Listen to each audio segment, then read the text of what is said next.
इसको तो रोक लो, तब्दीली आई रे, तब्दीली आई रे, तब्दीली आई रे। बरसों साथ निभाया, तब्दीली का गाना सुनाया, सिंध पे सिक्का जमाया।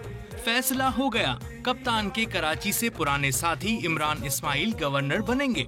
नामजदगी पर चेहरे पर लाली तो सजी, लेकिन बड़ी जिम्मेदारी का एहसास भी है।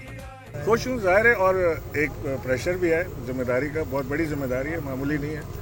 ये कुछ सेरेमोनियल तरीके से वहाँ नहीं जाना है। बहुत बड़ा प्रोग्राम लेके पाकिस्तान तहरीक इंसाफ जा रही है।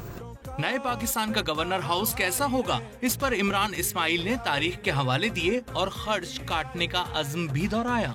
गवर्नर हाउस जो है ये कायदे आज़म की रिहाइशगाह भी रही है, तो उसको एसेट को सेव भी करना है और जो अखराजात हैं उनको कट डाउन भी करना है। जो अयाशी या लेविश तरीका कार हैं अपनाए जाते हैं उनको ख़त्म भी करना है। सिंध का गवर्नर कुर्सी संभालते ही किन मसाइल की नब्ज पर हाथ रखेगा, इमरान इस्माइल को दो बड़ी फिक्रें सताती हैं। कराची के लिए डिसैलिनेशन के 2 बड़े मेगा प्रोजेक्ट्स हम करना चाह रहे हैं, जिससे कराची में पानी की तकलीफ ख़त्म हो जाए, वाटर ऑन व्हील्स का चक्कर ख़त्म हो। फिर हमारा जो कराची के मास ट्रांजिट सिस्टम का प्रोग्राम है, उसके लिए हम बड़े बड़े कंसल्टेंट्स और बेहतरीन कंपनियों से रब्ते कर रहे हैं कि जी वो हमें एडवाइस गाइड करेंगे किस तरह हम इसको कम से कम पैसों में और बेहतरीन निज़ाम ला के दे सकते हैं, क्योंकि कराची की 2 बहुत बड़े मसाइल हैं। कराची से सक्खर तक फैले मसाइल कम नहीं हैं।